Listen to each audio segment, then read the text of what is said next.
against the window like a persistent visitor. The wind howled, weaving through the trees, creating an eerie symphony that echoed through the empty house. It was the kind of night that invited stories, particularly those that sent shivers down the spine. As the clock struck 10, the flickering candlelight cast dancing shadows on the walls, and the atmosphere thickened with anticipation. It was time for tales that would linger long after the last word was spoken. The first story began in a small town, nestled deep within the woods. It was a place where whispers of the past clung to the air like mist, and the townsfolk spoke in hushed tones about the old asylum that loomed on the outskirts. Abandoned for decades, the building was a shell of its former self, its walls crumbling and its windows shattered. Legend had it that the asylum was home to a doctor whose methods were as unorthodox as they were cruel. He believed he could cure madness through severe treatments, and many patients never left the place alive. One stormy night, a group of teenagers, emboldened by bravado and the thrill of the unknown, decided to explore the asylum. They laughed nervously as they made their way through the overgrown path, flashlights flickering in the dense darkness. The air was thick with humidity, and the scent of damp earth mingled with the faint smell of decay that clung to the asylum's exterior. They pushed open the creaking door, which seemed to protest at being disturbed after years of silence. Inside, the atmosphere shifted. The air was heavy, charged with an unshakable tension that made their skin crawl. The walls were adorned with peeling paint and remnants of a time long gone, and the echoes of their footsteps reverberated through the empty halls. As they ventured deeper, they stumbled upon an old operating room, the remnants of surgical tools scattered across the floor, covered in a thick layer of dust. The sight sent a chill down their spines, but they pressed on, driven by curiosity. Suddenly, a loud crash echoed from the far end of the corridor.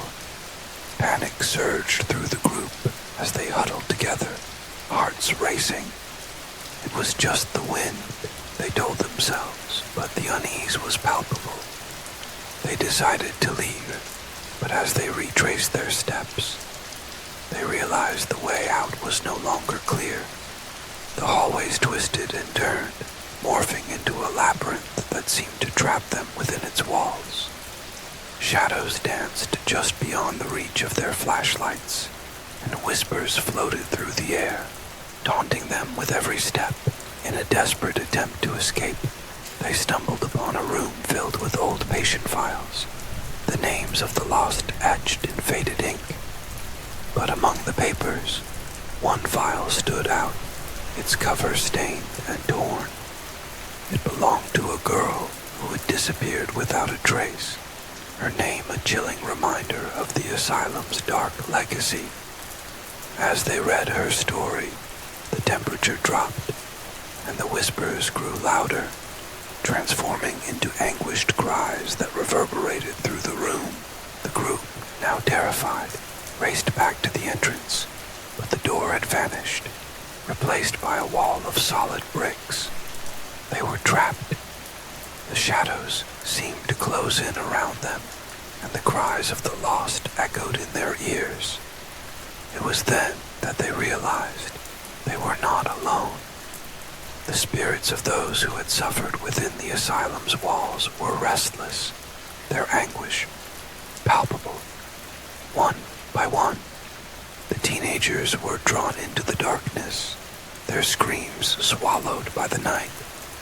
The asylum stood silent once more, waiting for the next group of curious souls to wander too close. The second story unfolded in a small, quaint village where an old woman lived alone in a weathered cottage at the edge of the woods. She was known as the town's witch, a title she had earned through years of whispered rumors and strange occurrences.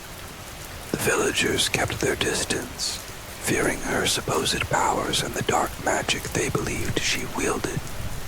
But one day, a young girl named Lily, curious and brave, decided to visit the old woman. Lily had heard tales of the woman's potions and charms, and her fascination outweighed her fear. She approached the cottage, its crooked chimney puffing smoke into the gray sky.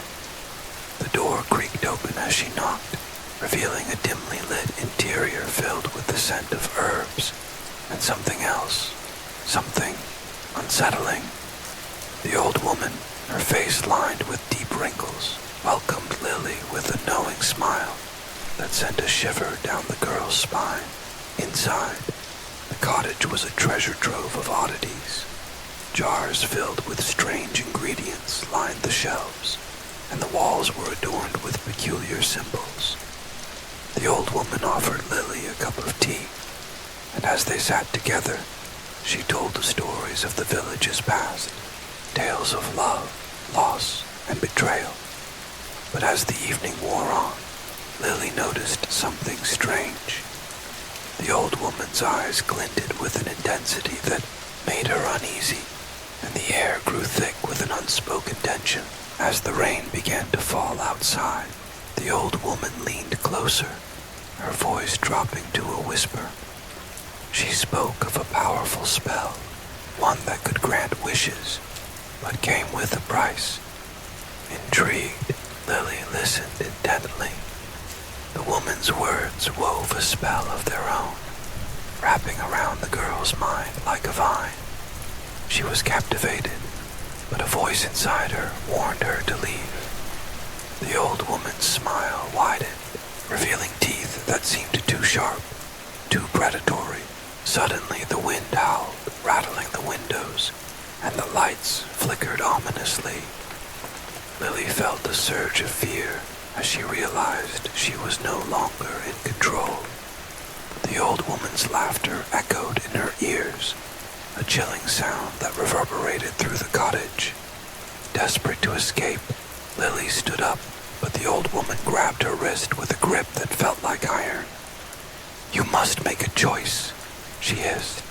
"A wish for a wish." In that moment, Lily understood the true nature of the old woman's power. It was a trap, a dark bargain that would bind her to the witch forever. With a surge of courage, she broke free and dashed toward the door, but the room twisted around her, the walls closing in. The old woman's laughter grew louder, drowning out the sound of the rain. Just as Lily reached the door, she felt a cold hand on her shoulder, pulling her back into the shadows. The cottage stood silent once more, the old woman's presence lingering in the air, waiting for the next curious soul to wander too close. The final story took place in a quiet neighborhood, where a young couple had just moved into their dream home. The house was charming, with white picket fences and blooming flowers, but it held a dark secret. The previous owners had vanished without a trace, leaving behind only whispers of a haunting that plagued the property. Unfazed, the couple believed they could handle anything, convinced that love would conquer all fears. As they settled in, strange occurrences began to unfold. At first, it was small things. Objects moved from their places, whispers in the night, and shadows flitting just out of sight. They brushed it off as their imaginations running wild, but the atmosphere grew heavier, the air thick with an unshakable tension. One evening, as they sat on the porch, the wind picked up, carrying with it a chilling voice that seemed to call their names. Determined to uncover the truth, they delved into the history of the house. They discovered that the previous owners had been a family torn apart by tragedy. The mother had succumbed to illness, and the father had spiraled into madness, ultimately disappearing one stormy night, leaving the children behind. The couple felt a deep sadness for the lost family, but they also felt a growing sense of dread. One night, As the rain poured down, they decided to investigate the attic, the last untouched corner of their home. Armed with flashlights, they climbed the creaky stairs, the air growing colder with each step. The attic was filled with forgotten memories, dusty boxes, old furniture, and the remnants of a life once lived. But in the corner, they found something that sent chills down their spines. A small, dusty mirror, its surface cracked and tarnished. As they approached, the air shifted and the temperature dropped. They peered into the mirror, and for a moment, they saw not their reflections, but the faces of the children who had lived there long ago. Their eyes were filled with sorrow, and their mouths moved silently, as if trying to communicate something important. The couple's hearts raced as they realized they were witnessing a fragment of the past, a glimpse into the pain that had once consumed the house. Suddenly the lights flickered, and a cold wind swept through the attic, extinguishing their flashlights. Panic set in as they fumbled in the darkness, the whispers growing louder, echoing through the cramped space. The couple felt a presence, heavy and oppressive, closing in around them. They could hear the cries of the children, the desperation in their voices as they pleaded for help. In a moment of clarity, the couple understood that the spirits were trapped, bound to the house by the tragedy that had unfolded. They realized they had to help them find peace. With trembling voices, they spoke words of comfort, acknowledging the pain and loss that had haunted the family for so long. As they did, the air shifted once more, and the whispers began to fade, replaced by a sense of calm. The mirror cracked further, and the children's faces smiled back at them, a glimmer of gratitude shining in their eyes. The couple felt a warmth envelop them, a release of the tension that had gripped the house for years. As the storm outside began to subside, they knew they had helped the lost souls find their way home.